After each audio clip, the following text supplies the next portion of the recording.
ვიქტორ ყიფიანი, GeoCase-ის ანალიტიკური ცენტრის თავმჯდომარე არის ჩვენი სტუმარი. მე მას მივესალმები. ბატონ ვიქტორ, მოგესალმებით. მადლობა, რომ პასუხობთ ჩვენ კითხვებს.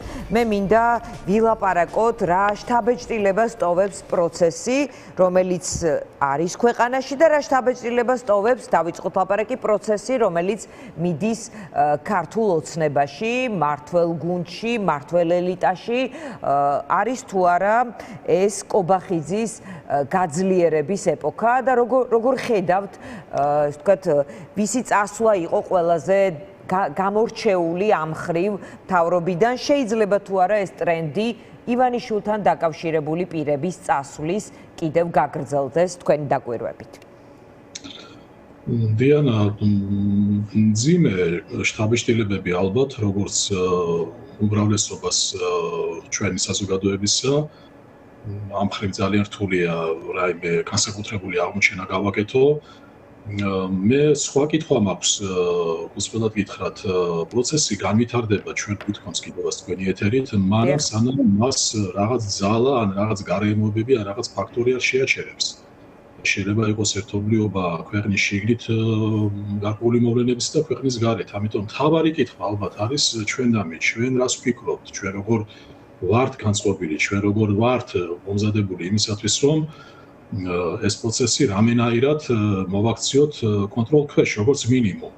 ახლა კონტროლქვეშთან იმიტომ ვამბობ, რომ ამ პროცესმა მიიღო იმდენად დესტრუქციული ხასიათი, რომ ნებისმიერი წინააღმდეგობა მის მიმართ უნდა იყოს რაც შეიძლება გაწონასწორებული იმ ხრივ, რომ ქვეყანაში არ მოიშალოს საბოლოოდ მარცხნივ და სტაბილურობა.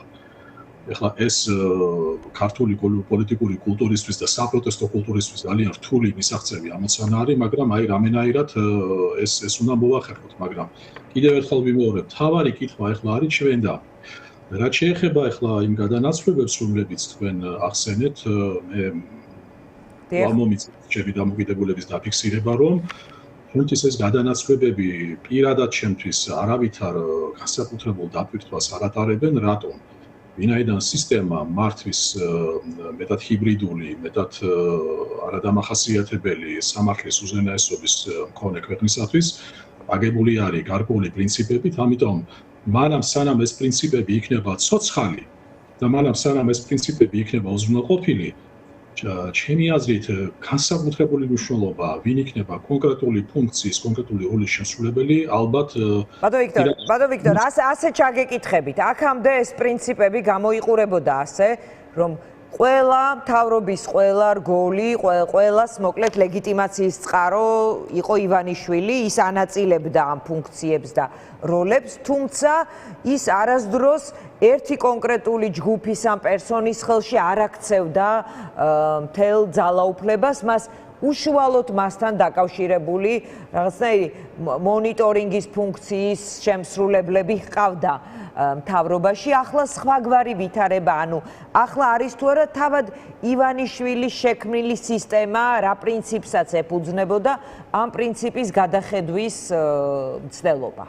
მართალი ხართ, მე გეთანხმებით თქვენ, რომ როდესაც ჩვენ ამ სისტემას უძღვნებთ და სრულიად სამართლიანად მის ფორმას და შინაარსს, აქ რა თქმა უნდა ზედმეტია საუბარი იმ ტრადიციულ ნორმებზე, ნორმალური ქვეყნის მოწყობისა, რასაც ჩვენ ზოგადად მიჩვეული ვართ. ყოველ შემთხვევაში მსოფლიო პოლიტიკური კულტურა, განვითარებული პოლიტიკური კულტურა, რაც ხელისუფლების დანაწილება, ანგარიშვალდებულება, სამართლიანი არჩევნები, ნორმალური მართლმსაჯულება და ასე შემდეგ ქვია. თუმცა უცნაური არის ის, რომ თავად ასეთ სისტემებსაც გააჩნია თავიანთი, თავისებური მეტად ხელისუფლების განაწილება და ეს არის სწორედ გავლენის ჯგუფებს შორის. ხო, აი თავისებური ხელწერა ქონდა ივანიშვილს და პრინციპი, რითაც მართავდა. ეს არის გარკვეული დაუწერელი ნორმით, დაუწერელი წესით, გარკვეული ტრადიციებით და პრაქტიკით, ურთიერთშეკავებისა და ურთიერთგაწმასწორების მექანიზმი. ამდენად მაგ ლოგიკაში მე თქვენ მოყვებით, რომ ეს ბოლო განვითარება შეიძლება იყოს ერთგვარად უცნაური. და მე როდესაც საუბრობ უცნაურობაზე, რახან მაინც ახლა კონკრეტულ მაგალითებზე მეკითხებით, მე კიდევაც აღნიშნე ჩემი დამოკიდებულება იმისადმი, თუ პრინციპული მნიშვნელობა ამ სისტემის გადმოსახედიდან არა აქვს იმას, თუ ვინ იქნება მმართველი პარტიის თავმჯდომარე, ნორმალურ ვითარებაში რა თქმა უნდა ამას მნიშვნელობა აქვს, ვინაიდან ჩვენ ვართ საპარლამენტო რესპუბლიკა და პრემიერი არის ხოლმე, უпростоრად პარტიის თავმჯდომარე ხდება ხოლმე შემდეგ პრემიერი ნორმალურ ევროპულ საპარლამენტო რესპუბლიკაში ეს აზრი რომელსაც მე ვამვითარებდი და თქვენ კიდევ ერთხელ მომეცით ეს თქვენი დამატებითი მასალა მდგომარეობდა შემდეგში, რომ იმავე სახელმწიფო საფუძვლის სამსახურის ხელმძღვანელის განთავისუფლება, უბრალოდ მის ინიციატივით სასწრაფო თანამდებობიდან, რა თქმა უნდა, თუნდაც ასეთი თავისებური ურთიერთშეკავების მექანიზმს კითხვის ნიშნის ქვეშ აყენებს. ამიტომ, რა თქმა უნდა, ეს არის ერთგვარი ანომალია.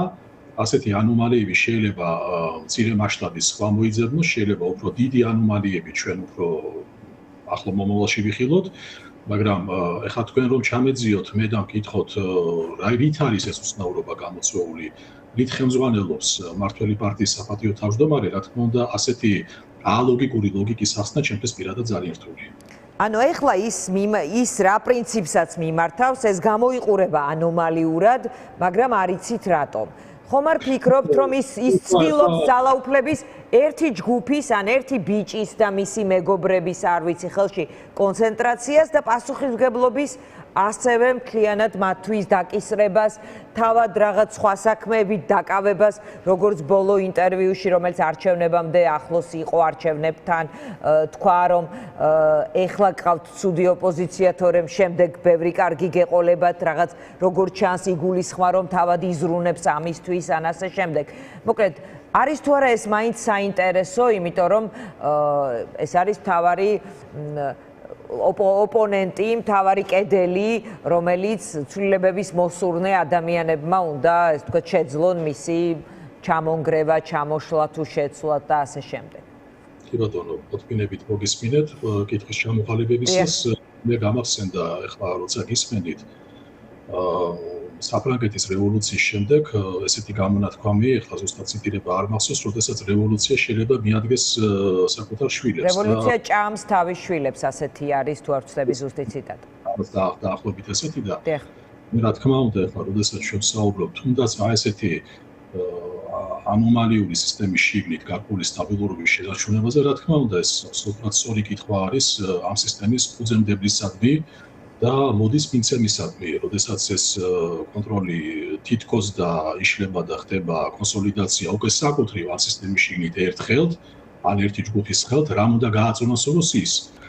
ეს რა თქმა უნდა სწორი შეკითხვა არის, მაგრამ ეხლა მე რომ დავიბრალო და ჩემხრებზე ავიღო, ესე ვთქვათ, ამაზე, ვთქვათ, დარდის ტვირთი, მოგატყუებთ და არც ჩემ თავს უსურვებთ და არც ნებისმიერ სხვას. მე კიდევ ერთხელ მინდა გავიმეორო და ამ მხრივ არ მინდა გამოვარჩიო ჩემი თავი განსაკუთრებულად. ჩემი აზრით, ჩვენი პრიორიტეტი, ჩვენი მთავარი მსჯელობის საგანი და ჩვენი საზრუნავი დღეს უნდა იყოს უფრო მეტად ჩვენი რესურსულობა, ჩვენი მზაობა და ჩვენი განწყობა, როგორ შეგვიძლია ჩვენ მთლიანობაში ამ მართვის სისტემის შეცვლა. რა თქმა უნდა, ეხლა, როდესაც მე გეთანხმებით ასევე, როდესაც ჩვენ საუბრობთ სისტემის შეცვლაზე, ქვეყანაში განახლებაზე, ბუნებრივია ის მოვლენები, რაც საკუთრივ ამ სისტემის შიგნით ვითარდება, ერთგვარ შეიძლება უნებლიე თუ ნებსით უნებლიე დამხმარე საშუალებად გამოდგეს, მაგრამ დღეს რა თქმა უნდა, ალბათ მეტად სიღრმისეული დასკვნების გაკეთების საშუალება დღეს არ არის, თქვათ, რომ ჩვენ დაწვრილებით სკრუპულოზურად ავხსნათ. ეხლა კიდევ ერთი, თქვათ, ვერსია, რომელიც ხშირად ჟღერს ქართულ მედია სივრცეში, ეს არის შემდეგი ხასიათის, რომ ესე იგი ხდება ამ სისტემის შიგნით ძალაუფლების კონსოლიდაცია, გასაგებია, რომ თვითონ სისტემა მოაქცია საკუთარი თავისივე ძალაუფლების კონსოლიდაცია, მაგრამ უკვე სისტემის შიგნით ხდება და გარე ელემენტი, თქვათ, გარე ელემენტთან ხوارდება, ეს თქვათ, შრომის დანაწილება, მოდი ესე პოპულარული ემით რო ვთქვათ. რა თქმა უნდა, ეს არის ერთგვარი, ეს თქვათ, კონსპიროლოგია, რომელსაც მე კიდევ ერთხელ მინდა ხაზი გაუსვა, რომ ყოველ შემთხვევაში ჩემი გადმოსახედიდან რაიმე მტკიცებულებითი ბაზა არ აქვს, მაგრამ ის რომ ხელწერა, კულტურა გნებავთ აი სტანდარტები თუ ქცევის წესი, რომ ძალიან ემსგავსება ჩვენ არც თუ შორეულ გეოპოლიტიკურ გეოგრაფიულ მეზობელს და გეოპოლიტიკურ მოთამაშეს, ეს რა თქმა უნდა 2-4 არის, მაგრამ ეხლა რაიმე სინერგიაზე აქ საუბარი რთული არის. მე ამ თემას შემთხვევით არ შევეხე, ვინაიდან მეც თქვენთან ერთად ვეძებ კითხვას პასუხზე. თუ სისტემის შიგნით მოხდა კონსოლიდირება, რა უნდა გააწონასწოროს? გამოწონასწორებელი უნდა მოიძებნოს ამ სისტემის შიგნით, ამ სისტემის გარეთ. ეხლა სისტემის გარეთ ბედა თქვენ ხო არ ვიქნებით ამის გამოწონასწორებლები. ესე იგი უნდა იყოს რაღაცა სხვა მოვლენა, სხვა ფენომენი, მაგრამ მოდით მე ამაზე გავშერდები, ვინაიდან სხვა, ესე ვთქვათ, უფრო ხელშესახები მასალის არქონის გამო მე უფრო შორს ამ თემაში ვერ წავ. კი ბატონ ვიქტორ, გარემოებები ან ძალა არ შეაჩერებს. როგორ უყურებთ აი ამ გარემოებებს, ამ ფაქტორებს სისტემის მიღმა? ანუ ახლა პროტესტს რა ძლიერი და სუსტი მხარეები აქვს, რგოლები, როგორ გამოიყურება ის, როგორ შეიძლება ამ ხრივ განვითარდეს პროცესი, ჯერჯერობით ახალი არჩევნები არ ჩანს, კალენდარული არჩევნები ჩანს, მაგრამ დამოკიდებულება განსხვავებულია პოლიტიკოსების და აქტიური ადამიანები ძალიან, ასე ვთქვათ, წინააღმდეგნი არიან საარჩევნო პროცესში პარტიების წასვლის, ვიდრე ვითარება არ იცვლება. მოკლედ, ახლა პროტესტს რა სიძლიერე უჭირავს ხელთ? ან სად არის პრობლემა? ეხლა ვაცნობიერებ, როდესაც ჩვენი წინა ეთერის დროს თქვენ იგივე კითხვა დამისვით, მას შემდეგ გარკვეული პერიოდი გავიდა, არც თუ დიდი პერიოდი და ვაცნობიერებ იმას, რომ რაღაც ახალი განახლებული პასუხის გაცემა ამ კითხვაზე არ შემიძლია. ჩვენ ვთქვით, რომ არის მუხტი, არის პროტესტი, მაგრამ ვერ იძებნება ჯერჯერობით ის სათანადო ჭურჭელი, რომელშიც შეიძლება ეს ემოცია, ეს ნება, ეს პათოსი, ეს განწყობა ჩაასხა და მიცემა სტრუქტურირებული მიმართულება. აი ეს არის ახლა მე ძალიან რუსთაველის გამზირი ჭურჭლად არ შეიძლება ამ ხრივ ჩაითვალოს. რა თქმა უნდა, იმიტომ რომ ახლა პროტესტად ემოციური ფონი, რა თქმა უნდა, არის ძალიან საჭირო და მისასალმებელი, მაგრამ ჩვენ თუ საუბრობთ ხელშესახებ შედეგებზე და ხელშესახების შედეგები ძირითადად პოლიტიკურ პროცესში უნდა გადაითარგმნოს, რა თქმა უნდა, ამ ხრივ ჩვენ გვაქვს ძალიან დიდი ლაფსუსი და ძალიან დიდი ნაპრალი, ესე ვთქვათ რა. ვცდილობ კიდევ ერთხელ ვამბობ, რომ აი რაღაც უნებლიეთ არ დავაზიანო ეს საპროტესტო განწყობები და რაღაც სიტყვები შევარჩიო, რაც შეიძლება ვთხილად. მაგრამ მე ასევე ერთი რამ მინდა ახლა ძალიან ესე ვთქვათ, როდესაც ჩვენ დინამიკაზე ვსაუბრობთ და ვამბობთ იმას, რომ არის ემოციური ფონი, მაგრამ არ არის ხელშესახები დინამიკა, მაშასადამე ოპოზიციამ ახლა უნდა იფიქროს ასეთი ხელშესახები დინამიკის შექმნაზე.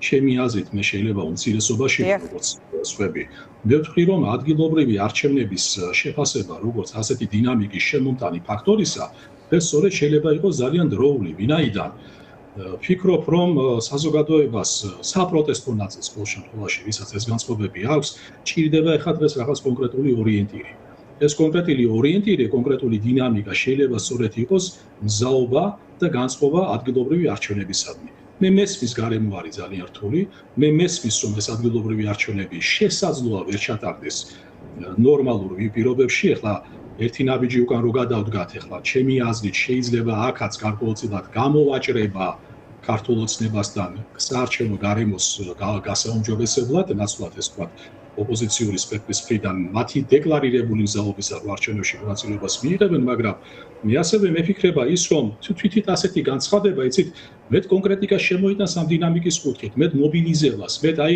რაღაცა განწყობის თეორიას რომ მიუბრუნდეთ ჩვენ ხომ, მეტ ეს ვთქვათ ხელშესახებს მისცემს საპროტესტო მუხტს, თუ რისთვის, რატომ და რა მიზნით იბრძვის. და უფრო მეტიც, თუ ჩვენ დაშვებას გავაკეთებთ, რომ რა დიდი დრო დარჩა ადგილობრივ არჩევნებამდე. თქვათ და ეს ადგილობრივი არჩევნები მიუხედავად გარკვეული თუნდაც ესე ვთქვათ ნახევრად კოსმეტიკური ან არც თუ კოსმეტიკური ცვლილებებისა ხელისუფლების მხრიდან ვერ ჩატარდა ან არ ჩატარდა სამართლებრივ გარემოში.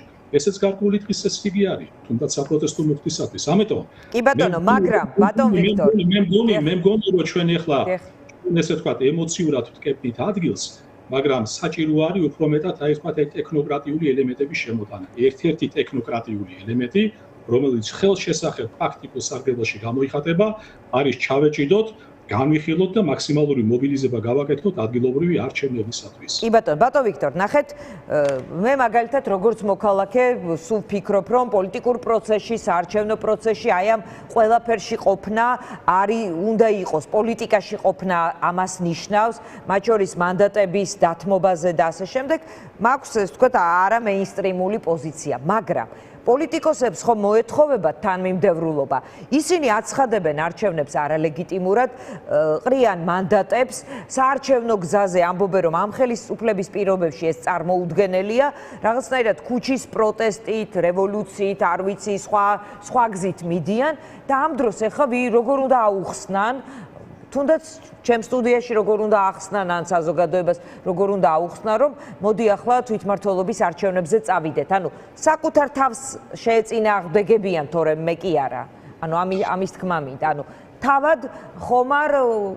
თავად პოლიტიკურ კლასს ხომ არა აქვს ახლა ის პრობლემა, რომ ისინი ისეთ ნაბიჯებს დგამენ, რომ ახლა აგერ არჩევნები ყოფილა ოქტომბერში და მოდი სხვა რელსებზე გადავიდეთ, ხომ არ იქნება ცოტა მოულოდნელი და ასევე მიუღებელი იმ ხალხისთვისაც, ვისშიც ეს ვთქვათ ნებებს და ემოციებს თავადაც ზრდიან უფრო მაღლა.